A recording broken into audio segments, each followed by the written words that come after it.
Okay, we'll call the City of Wisconsin Rapids Park and Recreation Commission meeting to order here. My name is Kelly Rosecrans, Chairman. We'll do a round the table introduction here if we could, and then maybe the people in attendance also. Matt Heidemann, Parks and Building Supervisor. Steve Cole, Alderperson. Tom Eklund, Commission. Dawn DeSorcy, staff. Lee Town, Commission Member. Greg Roran, Commission Member. Wanda Stensberg with Central Wisconsin Gift of Life. Jill Dillon, also with Central Wisconsin Gift of Life. I'm Alex Wood, also Central Wisconsin Gift of Life. Tom Realm, Alderman, just here observing. Deb Krings, Observer.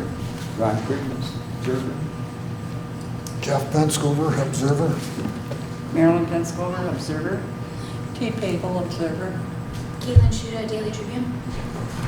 Thank you. Welcome everybody and public viewers as well. Okay, first item here, approval of June 10th, 2019 Park and Recreation Commission meeting minute.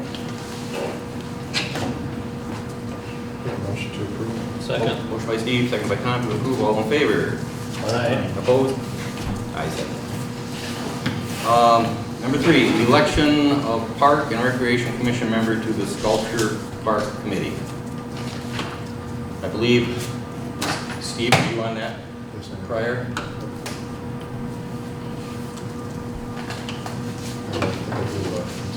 Okay.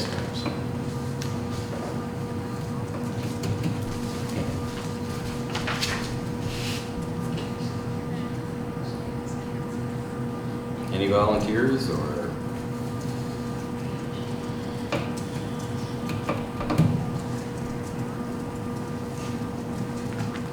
You don't leave very often, really, this one, do you feel like this, that's easier. Once more, anybody? Can we bring this up at a future I meeting think when we have more, it'll be tabled. better attended? Yes. Yeah. I can do it if we have some idea when these meetings take place. Jim was supposed to be here, and Okay. Lucas and he's not yet. So I just don't want to make a commitment and then not be able to attend. appreciate that. Okay, we're gonna let that one slide over. Number 4, consider a request from Central Wisconsin Gift of Life to place a monument at Legion Park. I'll be happy to address you. So I'm Jill Dillon, and I am one of the co-founders of Central Wisconsin Gift of Life, and we are an organ and tissue donation awareness group here in Central Wisconsin. We actually exist to create awareness for the need for organ and tissue donors, and we also exist to raise money for the University of Wisconsin Health for their organ and tissue donation, and also for the Restoring Hope Transplant House, which is a transplant house in Middleton, Wisconsin. And a lot of our local folks actually get transplants in in Madison, and also stay at the transplant house in Middleton. And this is Wanda Stensberg, as she introduced herself. She's one of our members, been one of our members from the very beginning with her husband Chris. And Alex Boyd, who is a local Boy Scout who's actually working on his Eagle Scout project, who we are partnering with on a project that we are coming to you today in regards to. We are actually looking to place some kind of a, I don't really want to call it a memorial. Part of it will be a memorial or an honor area for organ and tissue donors, for recipients, for donor families in the area who have lost somebody who has been an organ or tissue donor. And Wanda and her husband Chris actually gave the seed money when we started our organization about almost 6 years ago now. And they were kind of our original donors to begin our organization. And since we've begun, we've raised over $60,000 for our recipients of our money that we've been able to give them. And Wanda's husband Chris actually passed away last August. And do you want to talk about Chris a little bit, Wanda? Yes, so he received lung transplant 9/1 of 2006. What a gift of life it was. I mean, You know, there's so many milestones that he was able to be part of because of this gift of life. You know, there wasn't a day that he ever took it for granted. You know, he'd wake up in the morning and say, "It's a great day, I woke up." You know, and that's how he approached everything in life. So, my daughter and I, our daughter and I, felt it was just a great thing if memorials to be designated, to have this area where people could buy the pavers and engrave the pavers with, you know, it could be the recipients, it could be the donors, you know, for kind of a legacy honoring type area. Because Chris would not want it all about him. He wasn't that kind of guy, you know. It wouldn't be, "Pow, here's Chris." He would want everybody to be able to be part of this, you know, and put their pavers down to remember. So we're here looking, you know, hoping that we can find an area that, for this legacy area, for all community members to be able to be a part of. And since Chris passed away last August, both at his services and also after that, he was one of the Crusoe High School girls basketball coaches. And so they did a Gift of Life game and raised money for this project that we are doing. And so between Chris's memorial and then also between the money raised at the Gift of Life game, we were able to raise about $7,800 that we have to start this project. And so we actually then got together with Alex and partnered with Alex and his dad and his troop. And Alex is working on his Eagle Scout project. And so we thought this might be a good project to partner with Alex on. And I know we sent you guys some of our original plans. Since then, we did meet with Joe Terry, and he talked to us also about possibly changing our plans to go along the trail in Legion Park to perhaps create it as a trail versus as the plan that we originally sent you. We are somewhat open to both. We're working with Todd Lloyd, who is Central States Landscaping, who is a local landscaper. Todd is very open to doing whatever we feel. He's willing to actually donate some of his labor as well, and then working with Alex and the other Boy Scouts to also do some of the labor on the project. We're trying to make it as low maintenance as possible for the city of Wisconsin Rapids, so that it would be something that can be enjoyed for years to come.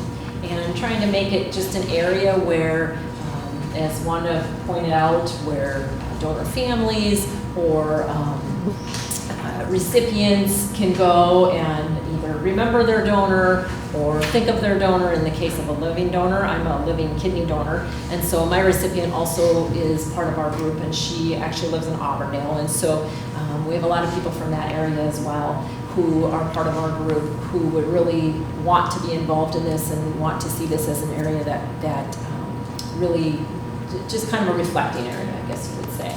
As far as we know, there is nothing else like this in the state of Wisconsin. We actually spoke with the University of Wisconsin, and they are not aware of anything else like this in the state of Wisconsin that is specifically for organ and tissue donation. And we've actually had a lot, even in this last year or two in Wisconsin Rapids, and you've probably seen you know, some of the stories in the paper about some of our younger folks who have passed away who have actually been donors, and also some of our area residents who've also been recipients of organs, and the majority of them have gone through the University of Wisconsin. And so what we're really looking for from you is some guidance, you know, obviously eventually approval, but some guidance too as to how we can actually make this project happen. Yeah, it's a wonderful thing. On your map here, I see you have 2 locations, but you, if it goes too close to the walking trail, I think in your note you were concerned about some flooding, or the staff was, but Yes. I think Matt can probably expound on this a little more about the location and things like that, the staff. But, any comments, Matt? And is that something then, the pavers, that people would go through the Gift of Life to? Correct. So we would run the program, or we would ask them to, you know, make a donation.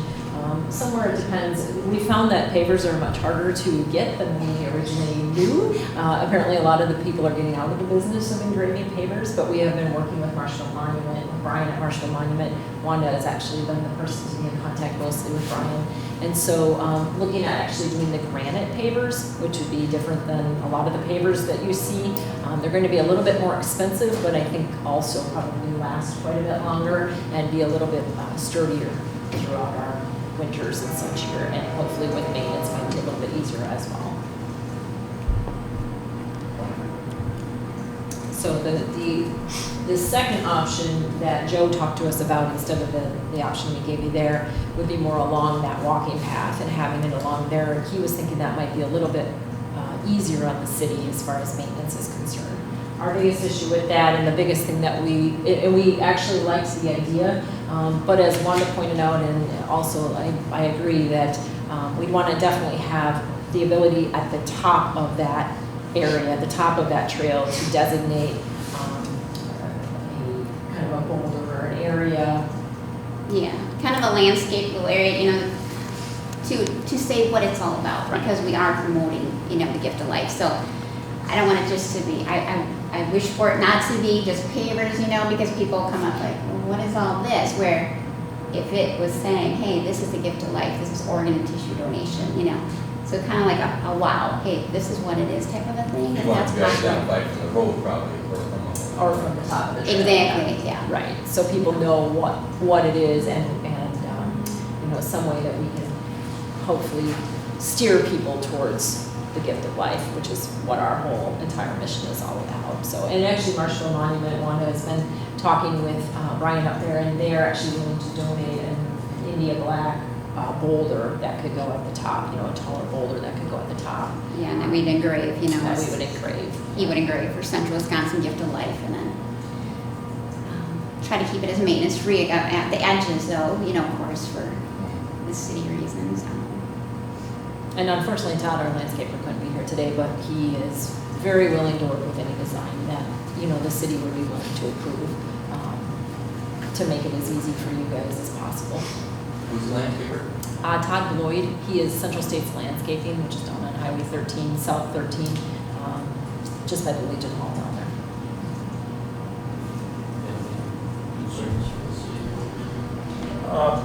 I think our concern probably mimicked yours as far as the trail, but I think we're going to be addressing that. The trail's not going to be rebuilt the way it was. That asphalt is washed out twice now in 10 years. So there's going to be some changes made down by that wall, and I think it's going to be going concrete this time, the way it sounds, or at least part of it's going to be concrete. So I think with that being said, if it ended up being a border with the trail with the stones, that should be fine. We talked about even moving that trail maybe up a little bit from its current location. So.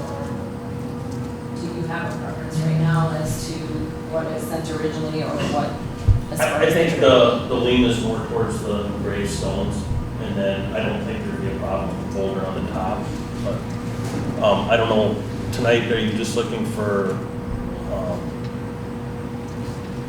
decision to go forward, or Yeah. to keep exploring this? And Correct, and then I guess kind of a timeline as far as, so the biggest thing with Alex is that Alex is going to be senior, and so he's, Me, junior. or a junior, excuse me, so he is needing to get his Eagle project going. the only thing is, you're well aware with this storm, that kind of set us back on a lot of other projects. Sure. So as far as when that trail restoration is going to happen, I don't have a definitive date for that right now.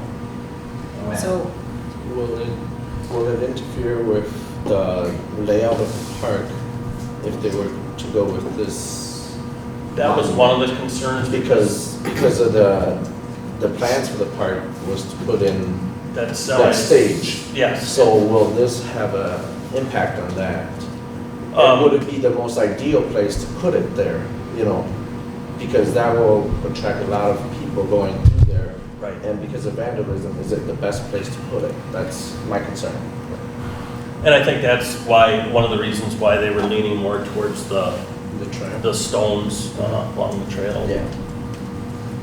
and having said that, we're not set up. It doesn't have to be Legion Park. We kind of ended up with that. It's just, actually, our original thought was across from the hospital, but of course that flooded completely. And so, you know, we're not married into Legion Park. I mean, it's not like it has to be there.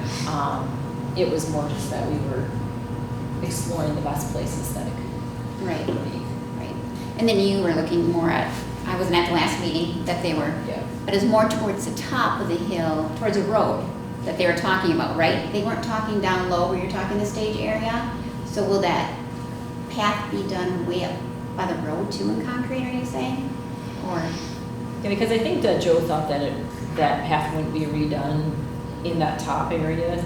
Well, Down to the there'll be a picnic tables? performance stage, and then there was gonna be some semicircular seating Right. partially up that hill. So, but the path that's originally there now, from the top of the hill all the way down past the picnic tables, is that going to stay, or you're not sure yet? That'll stay past the picnic table, it just might cut in a little earlier than what it did before, or maybe a different material, we're thinking concrete, so. So timetable wise, I guess that's our biggest question. We don't I know. don't have a definitive answer for that. There's a lot of storm damage left to go, and we're already in almost the end of August, so. When they do other construction projects, they just started Chase Street between 17th and 19th, so. I'd hate to give you a definitive timetable at this point. Is there a design for the stage? Is there a layout where Yeah. there is? Yep. Is there a better area in Wisconsin Rapids that would be something that we could go forward with sooner, or not necessarily? I don't think switching areas would necessarily speed it up to any great degree. Like I said, it's unfortunate that this storm happened when it did, because there's numerous projects that are being shuffled back right now, but I don't think there's a real problem with this location, at least not that I'm aware of. Do you have a fundraising goal that you anticipate getting to before you can start in earnest? Well, we can start anytime because we have enough money to purchase the original pavers that we need to, and with the boulder being something that would be donated, and because Todd's time, because we have the Boy Scouts ready to go to help with the labor, we actually are ready as far as funds are concerned. Okay. The pavers, we can purchase the original pavers without engraving them, and then start to sell the engraving, and then once we do that, I think we're actually probably sitting pretty much. So you're ready to go regardless? Okay. And my biggest concern for the timetable is, and we don't want to rush it, obviously, we don't want it to be something that's, you know, that we rushed and then do it wrong or have to move it because of something that you guys have to do. Our biggest concern with time is, first of all, that we honor the people who donated to our project, because it has been almost a year now. Well, it hasn't been a year for the game, that was in November, but, and then for Alex with his project. So that's our biggest timetable thing. So this evening, I mean, if we would move ahead with voting on the approval, that would be a start. And then, of course, then it'd have to be with the staff on placement. So is it just to approve moving forward, but then Yeah. then it comes back again when it's more Design. finalized? Design. Is that all right? I mean, I don't think we'd have any problem with approving your request tonight. It's just based on the city, and they can get at it. It'd be kind of nice to have some rendering of what that monument's gonna look like. Yeah, and once we're actually scheduled to meet with our landscaper after this, as long as the, is approved, so that he can look at the trail. He wasn't able to be there that night either, so he can look at the trail and determine exactly how it should be laid out, and then we can absolutely have a much better drawing for you, yeah. So I'll make a motion to go ahead with the planning of the monument. Okay. I'll second. Motion by Tom, second by Steve to approve the, to go ahead with the design and the, of the Gift of Life monument, based on a design and when the city can get at it. So, all in favor, signify by saying aye. Aye. Opposed? Ayes have it. He raised his hand. Pardon? Oh, Tom. Well, you voted, but I did have a question, or a I'm comment, sorry. I guess, is that it was, before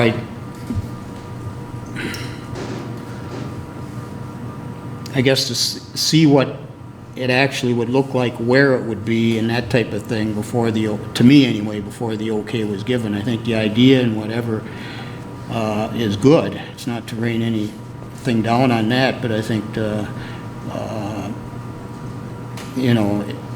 by giving the okay, you're giving the okay to this park. No, well, it's not what I meant.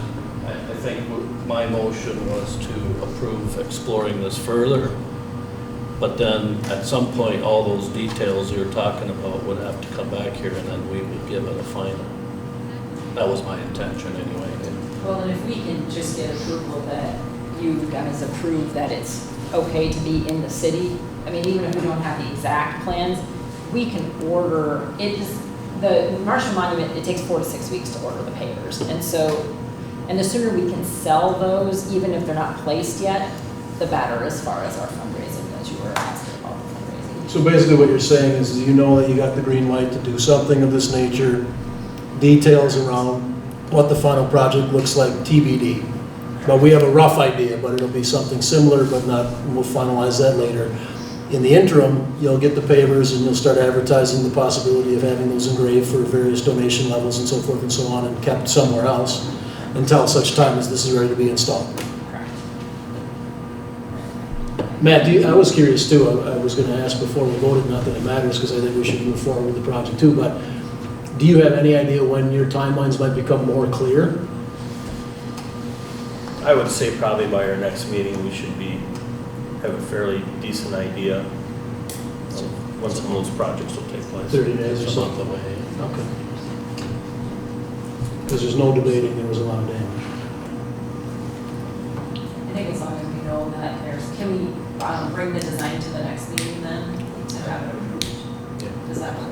Well, we probably should know that and the location. And then we would know the location for sure, and then, yeah, as long as we can kind of know, I think, as far as the, that it's approved, we just don't want to order a bunch of pavers that we're sitting with and don't have Right. anything to do with, so, we just want to make sure that we have the support and that we're able to go forward with it to be placed somewhere in Wisconsin Rapids. When's your project need to be done?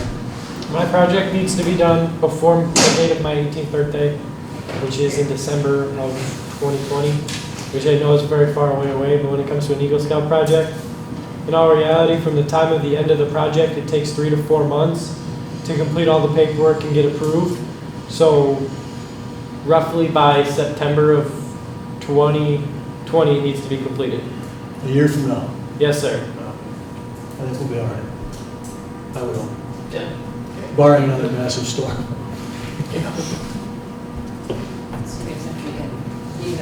So you're okay with even if we can start it like in the spring, right? That Yeah, we can actually we can- install it in the spring. Yeah, I just have to have it done before the date of my 18th, before I have to get all that paperwork turned in. So, anytime, yeah. Because even if we can start, even if we get the design approved and then we can start advertising that we have them and get people to get the funding and just then people will know it won't necessarily be placed until spring, or early summer, whatever works, but it will at least be out there. So, Great. yeah. So the motion is second, the approval will stand, and then just with the next meeting, some type of. Looking at the conscience.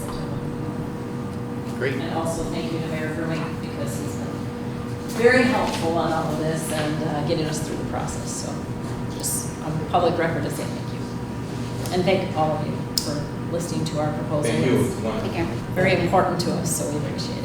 Thanks. Thank you. Thanks.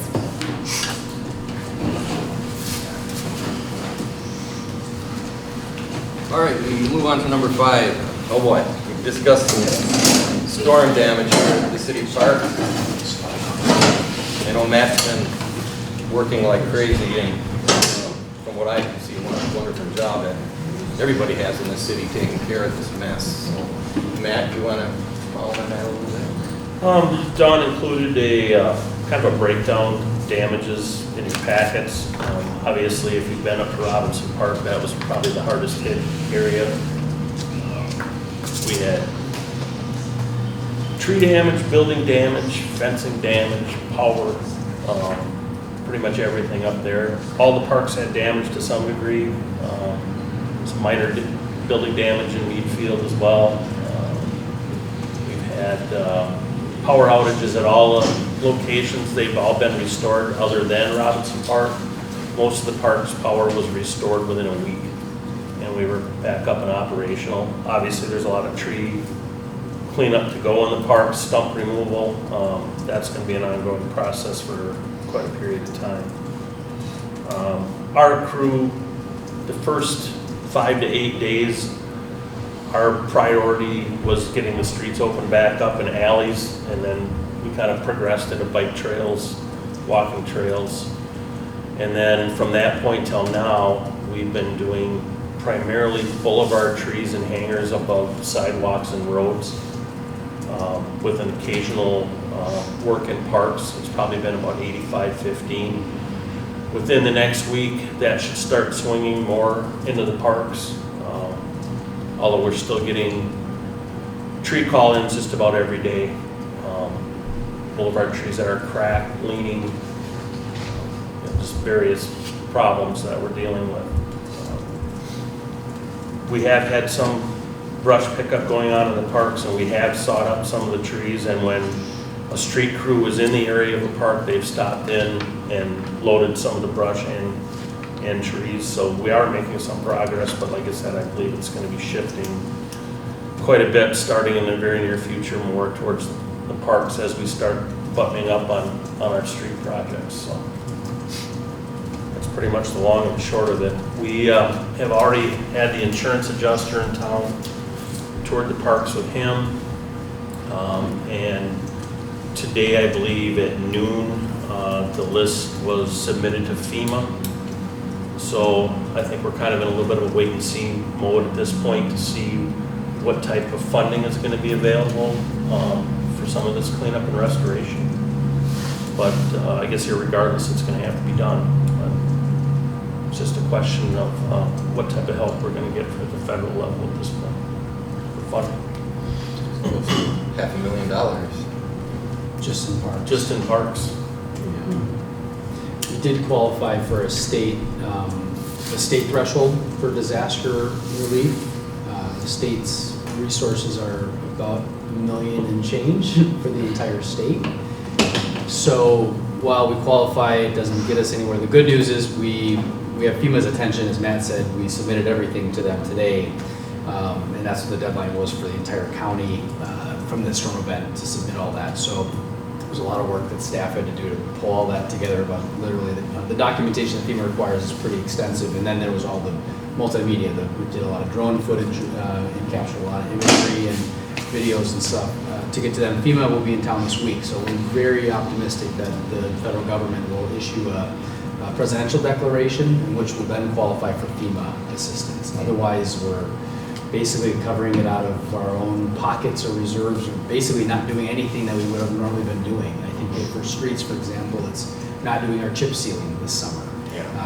Doing street cleanup for that. So I think we're hopeful that we can get some resources. And if we know we get some resources, then we can put our crews back on our planned maintenance activities and hire privately for the rest of the work. So we can actually get some of our priorities done that we had been planning to do. So I wouldn't echo everything you said about the amount of time our crews have put in. There's a lot of overtime in to get through this. It's been neat to see them all take the overtime and do that work.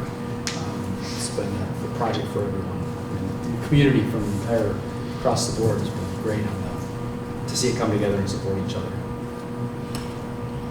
And one other mention on the tree replacement, there's been an individual from out of town that's connected to the area that has offered to put together a seed money for a tree replacement fund. We haven't talked to numbers, but he generally doesn't fund projects in a small way, so I'm thinking we'll see where that goes from here. Folks have asked about that, if we're going to offer a program for tree replacements, and so we'll see where that goes. Great. Seed money and intentional funds. Yeah, right. Seeds and trees. That it? Thank you, Matt. Thank you, Mayor. All right, number 6 here. Consider an alternative temporary site for the winter ice skating pond. I know we lost the one up at Whitterfield due to the aquatic center, so we got some ideas where it's going to be. Yeah, and just keep in mind that is a temporary situation. When the aquatic center is built, we will have a probably state-of-the-art facility there as far as for ice skating goes. But for this winter, we thought maybe we could come up with something to at least provide somewhere for people to escape this winter. And the thought came to go back to Mead Field. There was a rink there at one time. The poles are still there. For lighting, the lights aren't functional, but we have the lights that we pulled from Witter Field, which we could install on the poles there. I'm working with our code people to see if we can open up the old warming house. If there be any problems with code compliancy with opening that up. But I would think from our standpoint, as far as efficiencies go, that would be our best choice. Would be Mead Field. It's right across the street from the garage. There's a fire hydrant in place. You've got light poles. It's fairly flat. It was previously used for that purpose, so I think that we could probably get something going there at fairly minimal cost. That would be great. There's not a warming house there, though, is there? Yep. There is a warming house there. It's older, so we just gotta make sure that we're good as far as, I guess either way, you could have a rink there. It'd just be a question of whether you had an attendant with a warming house or not. But if it just is gonna take some minor changes to get that operational, I think we'd be looking at doing something. So You were doing some maintenance in there and stuff, I think. We were. So you had the bad, well, they should, they're not ADA, but we'll see. An alternate, if you want to look at, could be maybe behind the rec center. Because that was gonna be a future ice. There were some boards up there at one time. Can't remember if there's lighting, I don't know that there's lighting. But you'd have the inside of the building for warming and everything too. So just something to consider if your other area doesn't pan out. You'd have parking and everything, so. I guess at this point, I think we're looking to just see if the park commission is unanimous in that we should, look at an alternative and pursue putting this together. Maybe there'll be some minor changes, but we can certainly look at that area if something that needed to be, Yeah, that's fine. Makes sense. Good idea. We need a motion to go ahead with that. I mean, that's So moved. by Craig, second by Mayor to approve with having an alternate, proposing an alternate site at the old Mead Field over there. All in favor? Aye. Opposed? Ayes have that. Oh, number 7, consider designating a portion of the airport property for use as a dog recreational area, due to the fact that we're going to be losing the one out on the end of 17th, so. I can let maybe staff go too. Yeah, you just alluded to it. I think the agreement with Advanced, as we've known and discussed at our last meetings for summer, I think, the last time we talked about it, that we were going to pursue an extension with Advanced until we found a suitable alternative. Advanced provided notice, in fact, concurrence this morning that they're not willing to extend the lease past the 31st of August for a number of reasons. Because they're not willing, not in a position to use that property or designate that property anymore. So Dawn or Matt can talk about some of the other conversations we've had just since the beginning of summer here about the desire to cite an additional place and maybe to speak to the survey, Dawn, if you could, about what we did on that. Can't pull up the survey unfortunately right now, but I guess Matt and I went out to the airport area between the wastewater treatment plant and the airport fencing. And we were looking at putting a fence between, I guess, the front and back of that area as a temporary site for a dog park. But it's kind of complicated. I guess it's a little bit complicated because it's Grand Rapids land. So, right. But airport commission is also involved in it, Right. so, yeah. I was gonna say. So no good deed goes Right. unpunished here, right? It's It'll a take a classic little more example time. of that. So after they did their review and saw that size-wise, and I think it met some of the criteria that we would want, it's dry, it's About 4 flat, acres. it's sizable. Fencing is sort of already there with some additions, as Dawn just mentioned. People utilize it already. Right, yeah, it's familiar, it's parking on the street, there's a lot of just Water. amenities. Yeah, There's a right, lot of pluses. right. What do people use it for now? It's just open space. Just, The airport, they're walking their the dog. commission mows it, there's some dog walking activity. The trouble is, it's not in the city's corporate limits, it's in the town of Grand Rapids.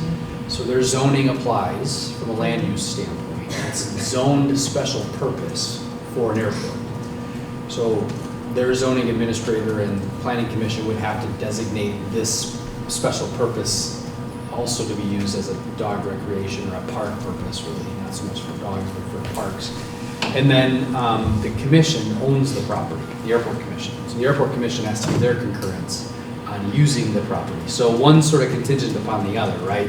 Whether the commission agrees to do it, it's still contingent upon the town agreeing to use the property for a dog park. So that's where we stand as of now. The plan was to make this information known, so the press release went off just today about this. We wanted to make sure Vance wasn't willing to give us another extension, so that's out there now.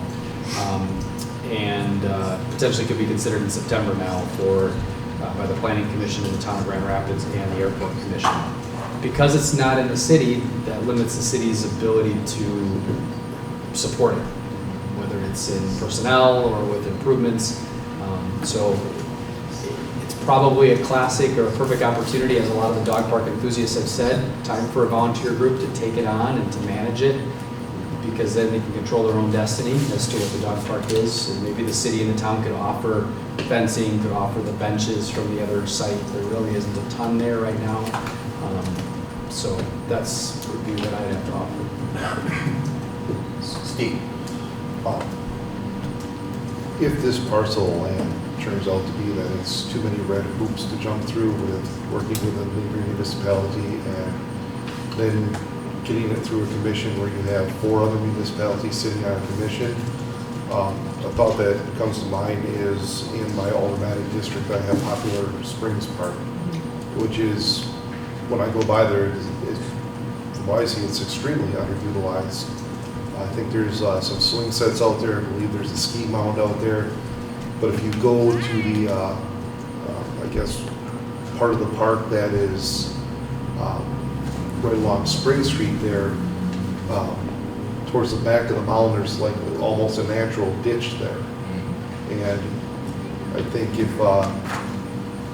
we had to, we could look at designating a portion of that park as a dog park, and with that natural trench kind of fence in that area, then you remove the barriers of having to deal with another municipality and a commission where you have 4 municipalities sitting on it. And I think that would help that park to get more utilization. And I think there's, as far as parking goes, there's seems to be a lot of parking around the area on the 2 dirt roads on either side of it. And it's not necessarily in a residential neighborhood, so I think if someone has a dog out there that's barking, I don't think you're going to get a lot of complaints from residents by putting it there. Considering it's adjacent to the railroad tracks too, I think a trained horn's louder than a dog bark. So, but that'd just be my idea if we run into the problems with the proposed location as is. Is that a better idea rather than the airport, or the airport is the first choice for the city? I think a couple of questions get raised here. One is, does the city want to operate a dog park for the community, the greater region, or is it available for city residents? And I think there's a lot of membership model options for dog parks too, to people like in Portage County belong as a member, and it's financially supported. There's a lot of questions about the dog park piece that 10 years ago, I don't know if it was really, these things were never discussed, hence why we're in the predicament we are, where it's on leased land in a less desirable location. Maintenance is always a question. I would ask on staff based upon their view on what they have the ability to maintain in their current arrangement. And I think if it's a park that is already being maintained, and that probably more likely. So I think when we originally discussed this at a staff level was what's the short list of locations that this could work at city parks? And there wasn't a lot of options, but I think Poplar Springs was one we had talked about. It was. Potentially. So I don't think it's off the table. The question I go back to, and we just put out the survey last week on a small group basis, and it'll go out to the masses now, is who's using this? In a perfect world, it's probably a county facility, and because it's used by 50 to 60% of non-city residents. But people may feel that the city should be in a position to host a dog park. I don't have a strong opinion one way or the other. I think we need to offer something that has to be safe and clean and easily maintained. But the successful one in Rome is a volunteer-led, nonprofit, they're a little organization. And I think this example could be best suited for a small, passionate board of directors that does some fundraising and really kind of runs it on their own, and the city, lease it to them perhaps to use that, or a commission would agree through a lease arrangement to a particular group. But there's other options within that. That's just my read on what cities operate dog parks, and really it's generally volunteer groups that do that. Good. Any other questions from the commissioners? So I guess the survey we're going to keep open until early September, Dawn, is that what we decided? September 1. September 1st. It'll give us a sense of where people are coming from that are using it. We asked the municipal residents of folks to self-identify, and then how often they'd use it. Would they be interested in paying a fee? Would they be interested in volunteering, maintaining it? Those types of questions are on the survey. So It's on the dog-friendly section of the website. on the parks page. Take a look. Good. Okay. So it really isn't up to us to designate the property for the agenda item, but at least, it's worth the conversation, and perhaps there are other alternatives that if we want to offer that. Commissioners, are any other thoughts about, do you hear much from folks? And there's a passionate group of dog support and dog park enthusiasts, but I don't know to what extent maybe you've heard from folks who wish to make this a priority for the commission or for the Parks Department. The only person I've heard from is my wife, who owns a dog, but otherwise I've not heard from anyone else. I haven't heard a lot. I know now our parks now, dogs are allowed in there, and we've got all the bags and cleanup stuff, so I haven't heard any comments about. So, as part of your survey, is there some commentary about location? Yeah. Okay. We did I'd be ask curious to know what that- generally and then specifically. Because accessibility, like if I gotta load my dog up and drive 20 minutes to get to a dog park, then I may be less likely to do that. Clearly, but. And that's sort of the location where it is now. It's on the north edge of town, Yeah. northwest edge, and generally draws Seneca and Vesper residents, I think, the most. If we were to look at people that I've talked to, they're not city residents. Yeah, they're using it. Right. So that's why I posed the question, is it really an obligation of the city to supply its resources here, or we have other priorities and needs? I don't know. I don't have an answer to that question. More curious than anything. And this is going out to all city residents? It's just online. It's just a, Oh, yeah. it's nothing set, you just go on, fill out if you want to. Yeah, it's self-selection. Okay.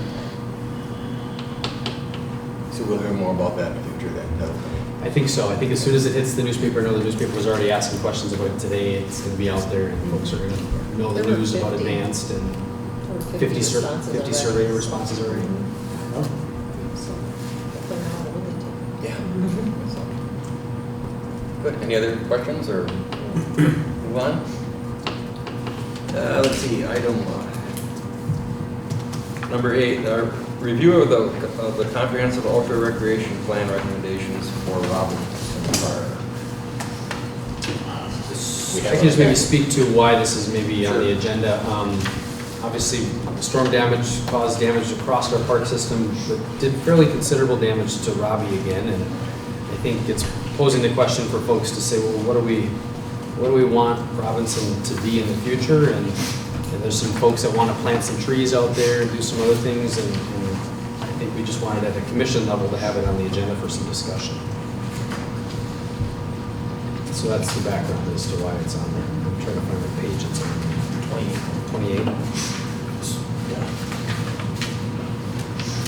You know, Tom had some engagement from his constituents over in his district, since it is in his district, right, about what is the future and what investments does the plan call for in the park system. You have an extra copy of that?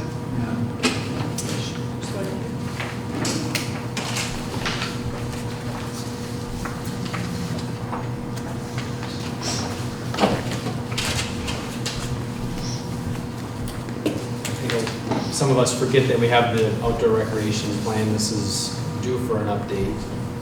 Probably the next comprehensive plan that the city does. The city has to have a comprehensive plan every 10 years. And this is a component of that, so it's probably getting due. A lot of improvements have already been made. Yeah. We went through this like last year. Previous commissions, exactly, yeah.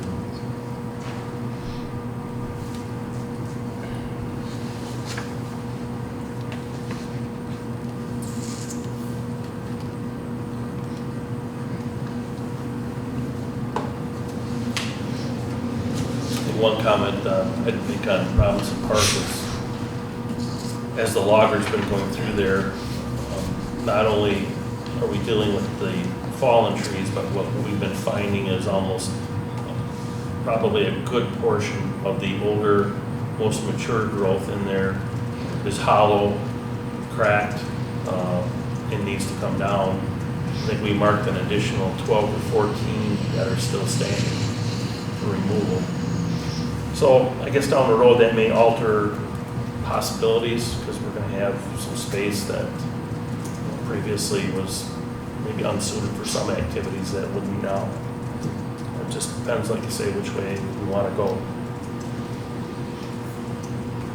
I know there was talk about adding holes for the disc golf course, going from a 9 to an 18. But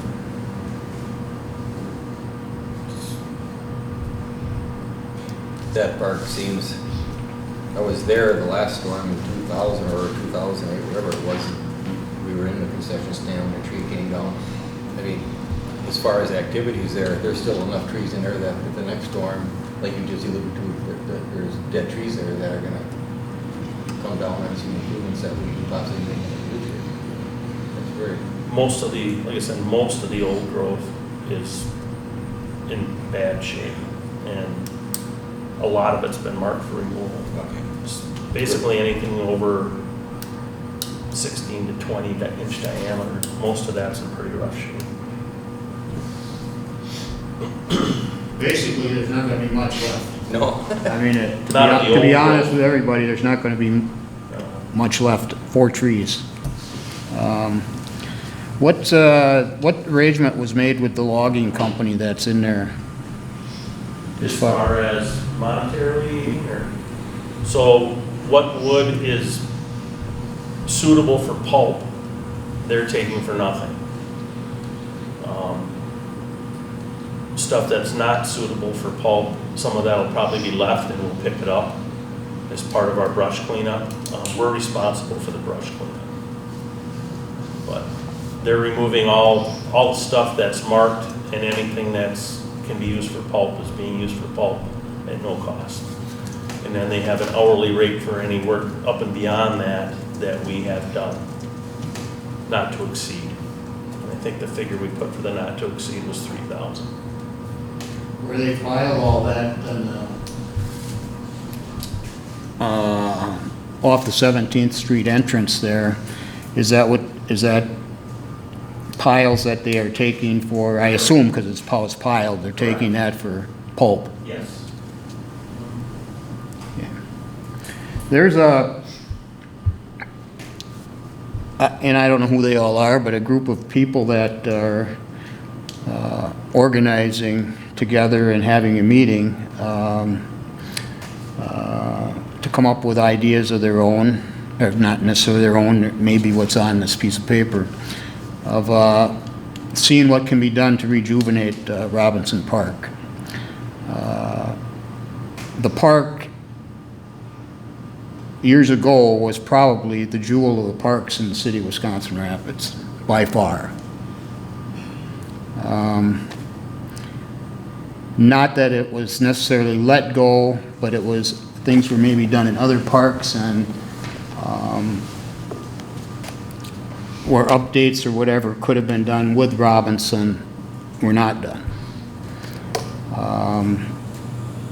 The band shell is there that has hosted the city park band for decades. Other events take place there.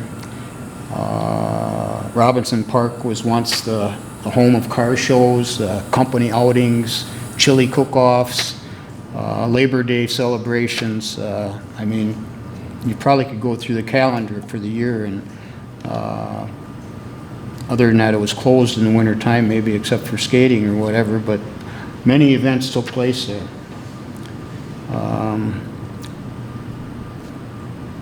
As the city has, I guess, changed and looked at to do things different, such as with walking trails and that type of stuff, you know, a lot of emphasis has been put on into the downtown area of what to do, but Robinson Park still, I think, holds a lot of potential, but it's going to take something to, a commitment by the city, the park department, to bring it back and up to what I think the city would wants, the residents would want. And like I said, there's a group that is getting together to put their heads together to see what thoughts they may come up with of what to do.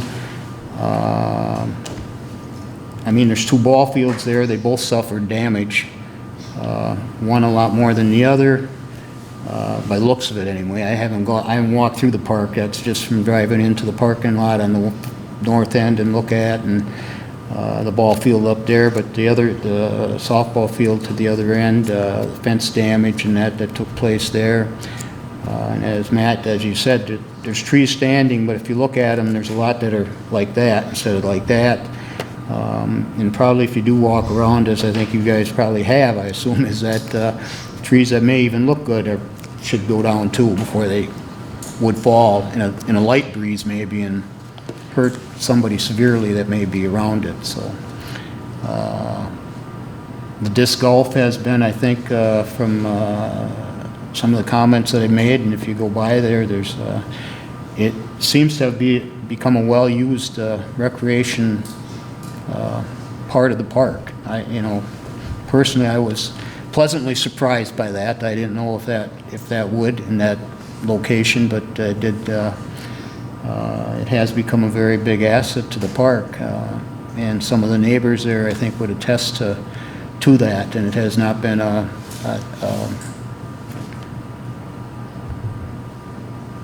the clientele has been from all different walks of life that have used it, and it's been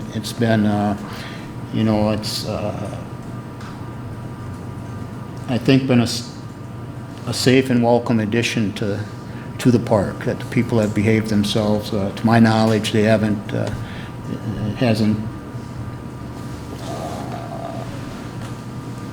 that people have destroyed it or left a lot of litter around or anything that I've heard of anyway. So I think it's, so anyway, to make this long story short, is that it was the jewel of the city parks at one point in time, and there's an opportunity, I think, we're presented with to take a good hard look at what possibly could be done with the park. Obviously, depending on what thoughts or ideas come about, it's probably not going to happen. It won't happen overnight. But at least if there's a plan and the stages to go through to try and accomplish things, that I think it's something that the city, the park department should look at, and I think all the residents in the end would be proud of what the end result would be. And again, I think hopefully that this group that does meet and talk about things will be able to, or will bring their thoughts to the city and to the Parks Department for consideration to insert that into what thoughts they may have. And I will say that, and I mentioned, I think at our Public Works, actually last week, I think was the meeting there, I talked to the mayor on the phone the week before that, but about if there was any possible use of the wood that was there that could be used for something within the park itself, but also I think just to throw out a request again is that a thought is there that because of the storms that have hit there over the last couple decades, that if a nice log or two at least could be saved and preserved in some way, that people have thought even as this goes forward that some inscription or whatever could be put along with that of the not necessarily just the history of the park going back however far along back it goes, but of what the storms have been, the toll that it's taken onto the park, and then what's been put into to bring it back. So hopefully I touched on everything there in that long synopsis. Thank you, John. And with the restoration, with the other trees coming down, that could open up areas for different venues that can be decided later once we find out how the park is going to get cleared out. So, Dave. I asked what your document there proposes for the next 5-10 years. You're talking about changes to Robinson Park. Robinson Park, I don't want to see it. Strictly hasn't changed a great deal. You have a pavilion, you have a band shell, you have the restrooms, you have the ball diamonds. Just because the Model T people haven't been there in the last 20 years doesn't mean that it's not useful. As far as the trees go, we have a person on staff. Has she walked through that and marked those? She's the one that did it? Jake. I'm sorry? Jake, he's our other, The two of them did it together? Jake did that by himself. He did, okay. Some of those logs that I saw there the other day are, I think, way past pulp. They're probably saw logs that could be used for something, maybe sideboards on trucks or something, I don't know. Yeah, if you've been up there, you saw it goes from garbage to... Yes. Okay. Most of what I saw looked to be in pretty good shape. There were a couple bad ones, but, and just to put a date on it for all of you, I remember this was June 11th of 2001. That was the last big storm. We should have taken some of those out then, but the powers that be wouldn't let me do it. Anyway, so what else does your program or your document call for? Well, Robinson Park had the site of disc golf courses, which have been, and then develop a walking path linking activity areas for ADA access, adding 4 handicap reserved parking stalls, replace drinking fountain with ADA style, refurbish the fence at the north end of the park, pave 17th Street North, gravel parking lot. Was that done? Okay. And paint parking stall lines. Refurbish the playground equipment that will be replaced. Refurbish playground equipment that will not be replaced, I'm sorry. Improve horseshoe area by reconditioning the sand pits and replacing missing stakes. Redevelop the volleyball courts with sand and court lines, and removal of the basketball court. So you're not really talking about any horrendously big additional buildings or anything like that? No. Pretty much just updating what you have, and yeah, I think it's still the jewel of the park system. Yeah, it's in this plan, and there will be another, we'll have updated plans. I guess the other comment that I would like to make is we have lost in these 2 storms half. We're going to take a few more down. You have the opportunity there now to go in and plant different species of trees, get some donations. These other folks are talking about that. And Robbie isn't the only place. Demon's Park is down. I see some of the riverbank. Sandlot's got stuff down. So a tree planting project, which you have had going for some years, maybe needs to be concentrated now a little more in the parks and less on the streets. I would like to see that happen. And again, you have some expertise on your staff to do that. Thanks for that input. Okay. Any other discussion? I guess I would maybe refer for a future agenda is to, this is the first step to see what the plan called for, which is really maintenance. And there's not a lot in there that's substantial. I know we've done other things at the park that we haven't put on the list, like around the shelter and all the new walks. And I know there's other things that you'd like to do. Would be to, one, we're going to have to update this. That's going to be a longer term lift. But I think we should focus on Robbie while we have the opportunity. And there is an engaged group of citizens that want to provide some input. So just have it on the next agenda for us to continue to discuss Robinson Park. And if we want to take input from that group, or if we want to do a survey, or I think we should keep that fairly top of mind. And perhaps I would make a referral too related to the tree piece, just because there was the non-resident that offered some cash to the city to do some planting, that we maybe talk about priority areas and when that might occur. So I would just offer those two as sort of referrals for future agenda items, just to have Robinson Park on there and consider a park and tree tree planting effort. So we'll add that to next agenda. Is that park rented out quite a bit for? It is, not this month, unfortunately. We had to move people. Yeah. But otherwise it is good. They all are. This is awesome.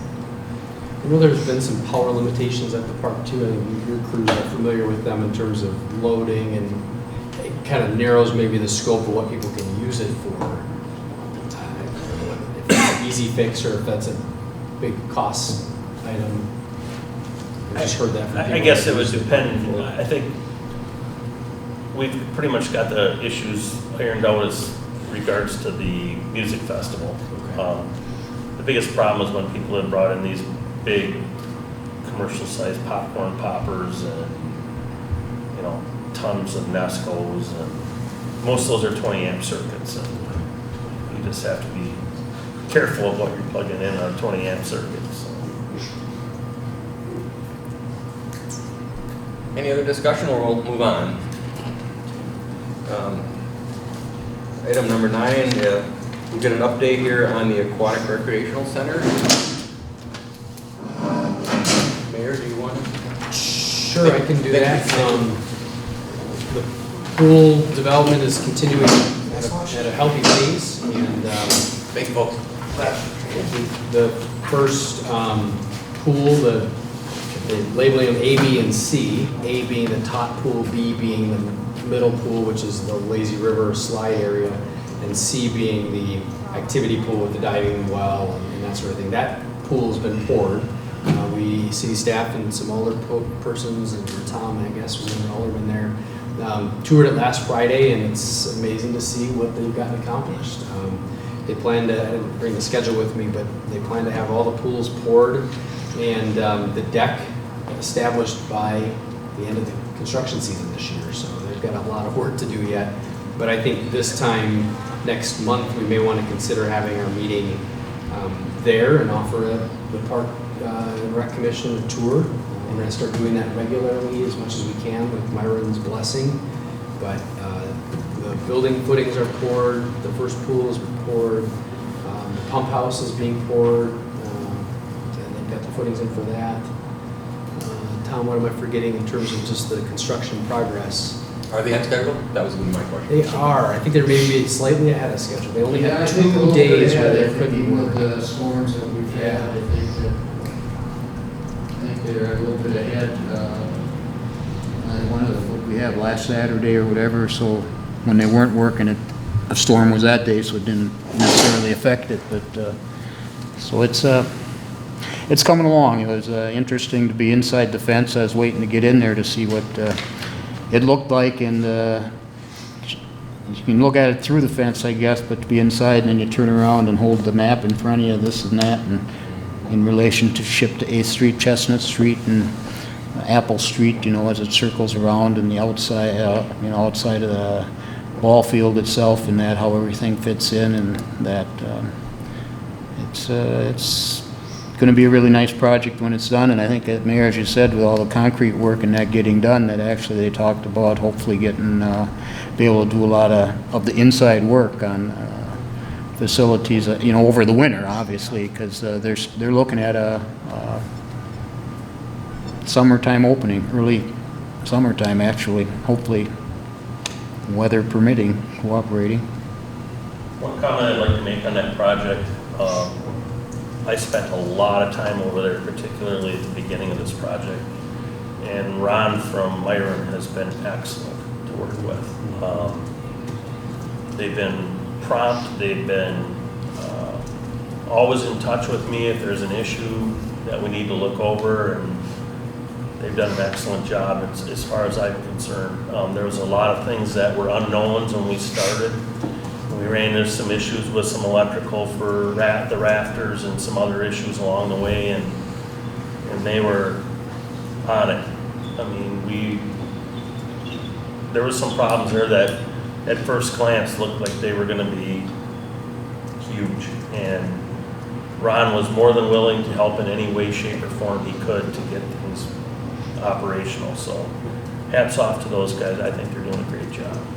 I'll compliment Matt because he won't give himself a compliment, but the water issue with the irrigation of the field and the electrical and all the other unforeseen pieces, and just staff having to drop what they were doing because we have a lease arrangement with the Rafters, right? And they've got a business to run, and we don't want to be in conflict with our lease and our commitment to each other. So to Matt and the folks at Parks and Public Works, you know, there's a lot of unknowns about when you put a shovel in the ground there and you hit different infrastructure. And you know, we talked about it, I think, at a previous meeting already, but just a compliment to them. They're doing a good job.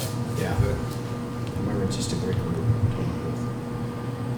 I think on one given day, maximum construction staff they had on site was 75 people working there in a given day this summer when they get all their concrete guys. They're not there, but the subs all in the room. He showed me the sign-in sheet. He said 25 people work there every day consistently, but the peak days have been 75 people crawling around that construction site. And 56 days, at least as of Friday, without an injury, which is the first day of the project. So they've run a real safe construction site too. Yeah. There's a lot of ground moved there. I know the excavator there, and he moved a lot of earth there. Yeah. So. I asked him if they're going to use it all, and he said the last thing he wants to do is haul anything off. They have to haul it back. So they kept a lot of that black dirt and topsoil there, so they don't have to do it. Good. Any other questions of the mayor or Matt? Thank you for that update. That was great. Let's see. We've got a few items left here. The update on the zoo phase 1 improvements. So, Can I talk about the meeting? Yeah, maybe Matt, you want to talk about that? I was just going to look at the email he sent us today. Terry and I. So we met recently with Dan from MSA, and we had some concerns with their initial cost estimates, particularly talking about the design and some of the costs associated with that. And I think our conversation, after we got through talking to him, he had a better idea of what we were looking for. I think a lot of what they initially were working on was a very customized, one-off plan, if you will. And he was receptive to going back, sharpening the pencil, and kind of revisiting everything and trying to come up with a little more economical cost. I believe, if I'm correct, it was what, 66,000? Yeah.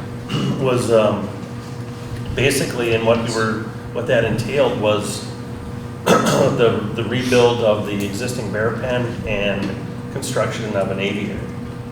And so the design costs were very high considering, you know, the complexity of the project. So, and I did see the email today, but I did not.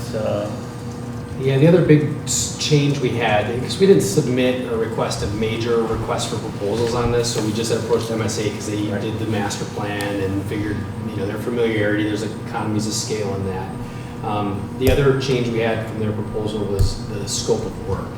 You know, we have $300,000 from the bequest. We've got a few more dollars we probably have set aside, but we wanted to realistically put together a cost that we had the cash on hand for, that we wouldn't need to fundraise, we wouldn't need to wait for any other additional or put through the city's budget next year. So that was the other change. And then we did come back with the design portion of the work.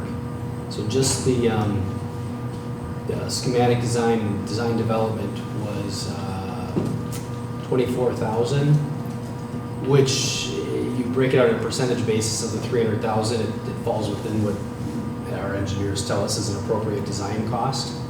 The last one was a bit, as Matt says, a bit higher. It was, I mean, a bit out of percentage-wise, it was more than we felt comfortable. They're still charging 18,000 for the development of construction documents, which we haven't discussed any of this, but I think that was an area where we were a little bit skeptical of that. They have a subcontractor or subconsultant, another architectural firm that does specialize in zoo enclosures. So we were asking ourselves, how much do we need MSA for? Yes. Can we maybe go direct? And so those are some of the questions at this point. And we can share the proposal since we just got it with all of you. But anyway, that would be, I guess, our updated. We thought since we can meet here, maybe we could do a quick walkthrough and just show what we're talking about. So everyone knows what exhibits we're proposing to replace here at the zoo. I haven't been here this summer, so I don't know if any others have been here.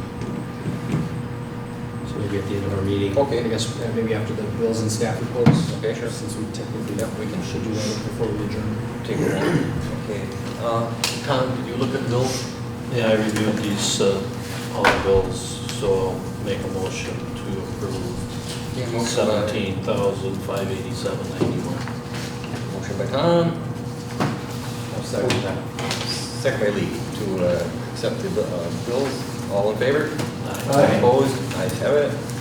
Staff reports. Well, basically, primarily deals with the storm, as we've pretty much gone over, but a couple things as far as Robinson Park. Obviously, the first step is to have the logger finish his work. We'll go in, we'll get the brush pickup done. That'll allow the utility companies to get their trucks in there, and we can start restringing wires and setting poles back up. Once that's done, we can reopen, and then some of that other work, such as the north concession stand, my guess for right now, we'll probably put some safety fencing around it just to keep people away from it, and then we're gonna have to decide the extent of the damage. Now that they got the tree off of it, we can get inside and see if it's rebuildable, part of the wooden structure, if we're gonna be taking it down to the concrete, and then I guess we'll have to decide, does it get rebuilt the way it was, or do we make changes? You know, and maybe at some point, with that discussion, we'll be talking to RISA, see what their future plans are there.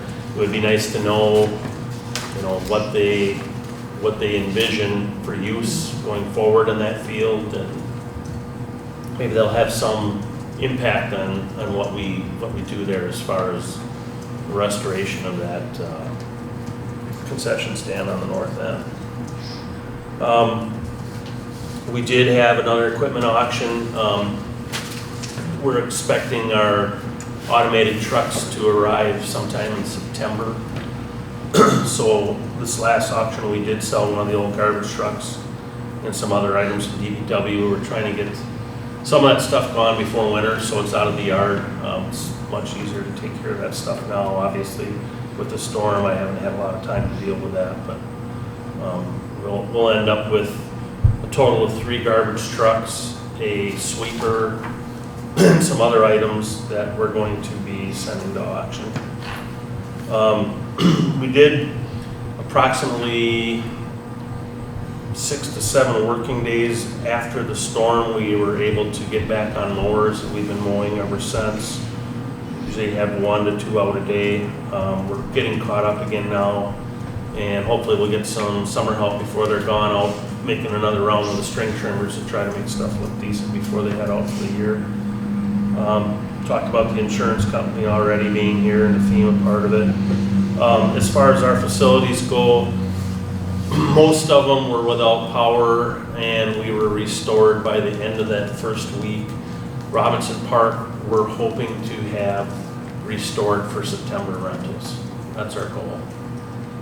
A lot of that's going to depend upon the utilities and how fast I can get them in there and get power restored. And unfortunately, we already lose 2 summer help at the end of this week. It's hard to believe it's that time of year already, but, and that is gonna make things challenging as we start losing help. Matt, on a lot of the equipment running around here during this cleanup, did the city have to rent a lot of that? There's chippers, there's Some of that is rented. We do have some equipment from the county. Okay. And we do have a chipper from Water and Light. And we do have a rental chipper. And we have some pickup equipment, mini loaders and a small rubber tired excavator and a rubber track excavator with a thumb on them that's been used in the brush pickup operation throughout town. So yeah, we do have extra equipment. And we actually have a piece of equipment from one of our employees that's being utilized. So we kind of got stuff from wherever we could. Oh, yeah. Any questions of Matt? Otherwise, thank you for that report. I'll quick read Mary's just for public viewers, if nothing else here. Mary Velocic, Recreation Supervisor. The first NYC Movie Night activity co-sponsored with Macmillan Library and Wisconsin Rapids Park and Recreation Commission at Robinson Park on July 18th. There were 150 moviegoers, and Mary labels that a very successful deal here. So summer programs completed. The babysitting had 2 sessions. There were a maximum of 10 per class. There were 20 participants. Gardening, there were a maximum of 18 people. They had 18 participants. The t-ball and pitchball programs, they had a maximum of 120 people, and there were 113 participants. And the volleyball, there were a maximum of 28 that she could have. She had 17 participants, so that's good. The zoo story time on Thursday mornings, that ends August 22nd. The zoo closes here for the season on August 25th at 7 p.m. Recreation programs continue through August, and then basketball, tennis, adult art, kids art, soccer, and playing in the park. And currently developing the fall programming from September to December. There's a flyer out on that in league registration. She's on vacation, and part-time employee. Mary becomes the part-time employee for the city beginning September 1st. So that's her report as our supervisor.